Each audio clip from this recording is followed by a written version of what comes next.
sneak up. I'll try to sneak up before we get our mics down here, but I'd like to welcome the filmmakers of After Spring and the Destined King as well, the short film.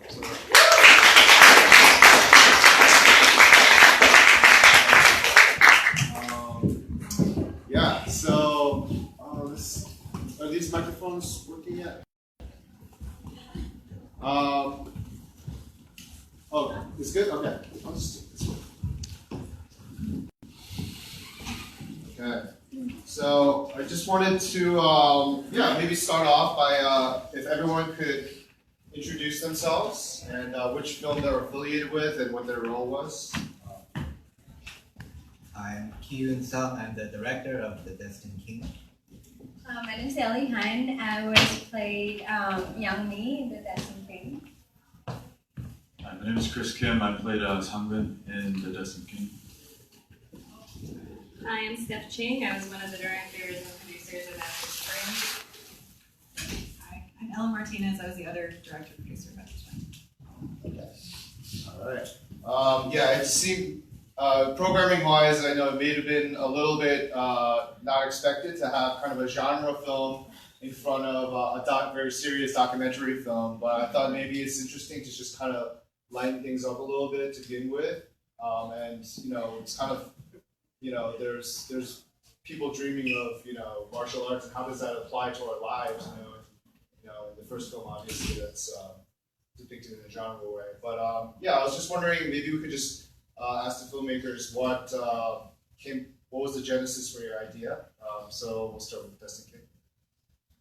So I guess the origins of The Destined King come from my own personal love for Korean historical dramas or sagu. So in 2014, I decided rather than wait until I go to Korea and maybe make it, I said, why don't I try it in America? And why not? And thankfully I found very good actors and a very good crew who agreed to help me with this rather almost insane idea to make a historical drama in America. All right, and then for After Spring. Yes, we both had different personal reasons for wanting to make this film. I actually went to high school in Damascus, Syria, and spent a total of 8 years living in the Middle East. So when the Syrian conflict first started, we were reading about what was going on over there and eventually found out about this refugee camp. And we've been friends for a while and wanted to make this film. And then for me, it sort of took a longer understanding of why I felt so personally connected to the story. And it really wasn't until we actually spent time at the refugee camp talking to the families where it kind of it hit me that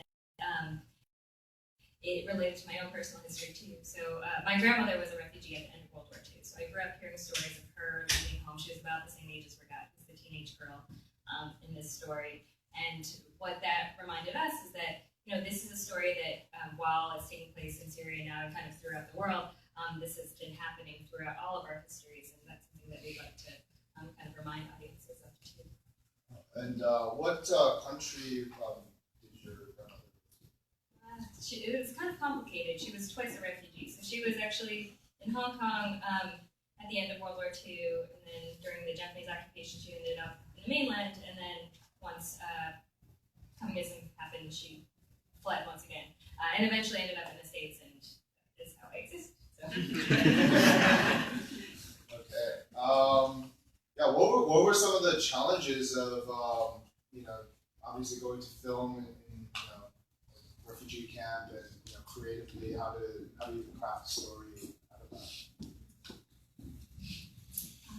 Well, for the story, one of our main motivations was that what we were reading on the news was all very politicized, and it was about what would this mean for Obama, what does this mean for the region. It was very rarely about the people that were affected. So that was definitely our motivation going in. We wanted to go and find these families and see what they were really going through and try and show that in a feature documentary.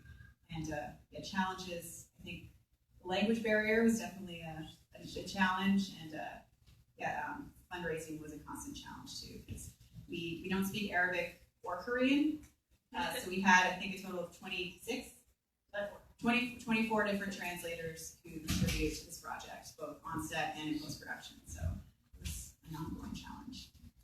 Oh, wow. How about editing that? That must have been really challenging as well.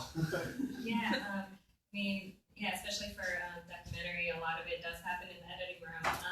And yeah, we're really fortunate to have a great editor on this film too, who is an amazing collaborator. So it was a lot of writing it together and being able to, go through scenes together. And his name's Paula, please. Definitely working with him. But yeah, I think it was a combination of, making sure that we were trying to stay true to the stories that the families wanted to tell, also showing them cuts as well, and showing various people who are in the film the story, just so that we could tell their story accurately. Kyun, for Destined King, what really draws you about Korean historical action dramas? From a very young age, I watched it with my father and I. Back then, it was on Channel 20 every night at 9 o'clock. There would be a historical drama, and for me, that was Taejoyeon. After watching that, for me, growing up, those were my heroes. These Korean historical figures, and then seeing them portrayed in that kind of visual entertainment format.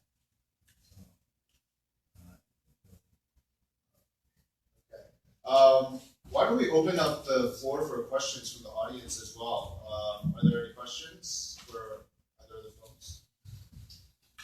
Back there? Yeah, this is for after spring, but logistically, how did that seems like a funding nightmare, honestly. But also, what's the scope of this? Like, how many hours? You have a very compact film now, but I'm sure if you were there for what sounded like multiple, at least a year, if you were from pregnancy to now she gave birth to the kid, there's a lot of time that you were there. So I guess I'm just curious as to what was the scope of the before editing, what it took to make this. Sure. So it took about 3 years to make this film total, from pre-production to final cut or feature lock. And we filmed over the course of 1 year in 2014. So we were there for 1 month. Came back to the States for about 6 months to fundraise and get initial translating and initial cutting, and then went back to Zaatari for another 2 months. So like Ellen said, fundraising or financing is kind of our biggest logistical challenge and ongoing challenge. So we're lucky enough to have kind of a combination of different funding sources. So like grants, and we had a Kickstarter campaign, and various investors and stuff like that. So definitely needs more funding. Yeah, and then for the hours of footage, total we had about 300 hours of footage, and that was with both cameras. We had 2 different cinematographers. And luckily with the translations, we were able to get the transcript back as it was happening, so we were able to kind of try and write the movie as we were getting things back from them, so that in a weird way was helpful. But yeah, it took us about 6 months to edit the movie. Hey, great movie. I think it was wonderful that there was this independent school / after school program for the Taekwondo. That's incredible. Was there anything else like that you didn't get to cover? Were there other people having independent programs for the children? Yeah, that's one of the most interesting things for us, because we actually initially going to the camp, we kind of reviewed a few different programs, but one other one that we saw that was really cool was there's a Shakespeare program there that's run by this Syrian former soap opera actor, and he would have these classes teaching kids how theater, and a lot of them actually had some sort of experience just like in school, back in Syria, but most of them, this was their first time in an actual proper theater class, so they would have things like that. So that ran for maybe 2 months, and that culminated in a performance of Hamlet and King Lear, which is pretty appropriate, I think, given the situation. And yeah, there's a few other things. There's a lot of sports programs at the camp, a lot of soccer, football type programs. There's a few photo workshops that are there, and other filmmaking things. The thing that was really unique to the Taekwondo school that really stuck out to us is that this is one of the most consistent programs that's there. So he's actually stayed there for now it's almost 2 years now, right? I guess it's 4 years now. But yeah, he's been there for quite a few years, and has stayed there continuously. Whereas a lot of these will kind of get funding and be able to have, a month-long program, which is great. But the thing that's lacking is consistency. So that's why we chose some of the Taekwondo schools.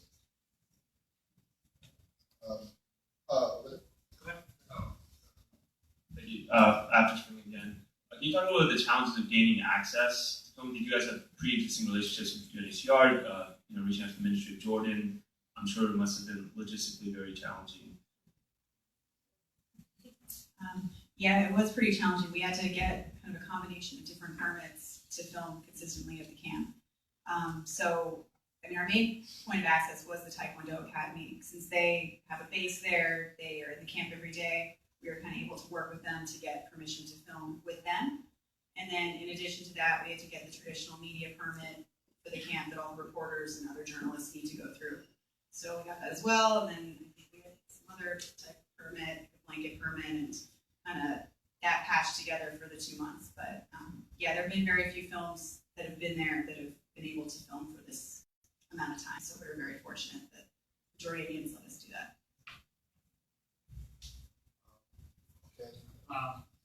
So for the Destined, so I realized the movie was really short. It's at the end of it, I was thinking about there's more next coming out afterwards. It kind of got it was it ended right away. So I was wondering if that was your intention from the beginning, or there are some problems, or do you have some other plans for the next segment?